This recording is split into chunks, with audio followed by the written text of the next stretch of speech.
વાઘોડિયાના ગુતાલ ગામે જે smart meter છે એ લગાડવા માટે છે સરકારે તાનાશાહી છે એ ચાલુ કરી દીધી છે. પોલીસને સાથે રાખી દંડાવારી કરી અને સ્માર્ટ મીટર છે એ નાખવામાં આવી રહ્યા છે. વિચાર કરો, દેશમાં લોકશાહી છે, લોકોને છે સ્માર્ટ મીટર પસંદ નથી, તો પણ છે પોલીસને સાથે રાખી અને બળજબરીથી ડરાવી ધમકાવીને આ રીતે છે સ્માર્ટ મીટર છે નાખવામાં આવી રહ્યા છે.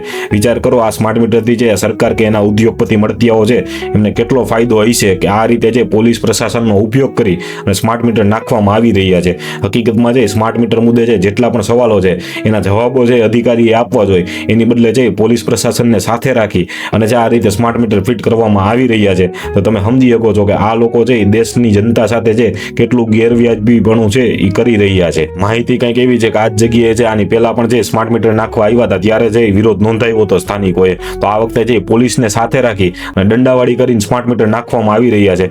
ગુજરાતની જનતાએ ખાસ જાગવું જોશે, બધાએ એક થઈ અને સ્માર્ટ મીટરનો વિરોધ કરવું જોશે. બાકી આ જે તાનાશાહીના લક્ષણ છે, અંગ્રેજો આવી નીતિ અપનાવતા કે પોલીસને સાથે રાખીને જે પોતાનું કામ કરાવતા. હકીકતમાં છે જો જનતા જે સ્માર્ટ મીટર નાખવા જ માંગતી હોય તો સામેથી જ છે નખવાની છે, જો નાખવા નથી માંગતી તો લોકશાહી છે, લોકશાહીમાં જે જનતા કહે ને એ આદેશ સર્વમાન્ય હોવો જોઈએ. તો પોલીસને ખાસ કેવું તો આ રીતે સરકારના ચમચા થઈ, સરકારના ગુલામ થઈ અને આવી કાર્યવાહી કરવાનું છે એ રહેવા દેજો. જનતાને જે વસ્તુ પસંદ નથી એ નોંધ થવી જોઈએ, એમાં જઈ બળજબરી ન કરતા, નકર પછી જઈ ક્રાંતિ થઈને રહેશે અને ત્યારે જઈ જોયા જેવી થશે. એટલે ખાસ ગુજરાત સરકારને કેવું હતું, પોલીસનો પ્રશાસનનો છે ઉપયોગ કરી અને આ રીતે છે તમારા સ્માર્ટ મીટર નાખવાના ધંધા બંધ કરી દેજો, નકર આગામી સમયમાં છે ખૂબ તકલીફ પડશે. ધન્યવાદ. જય હિન્દ, જય ભારત.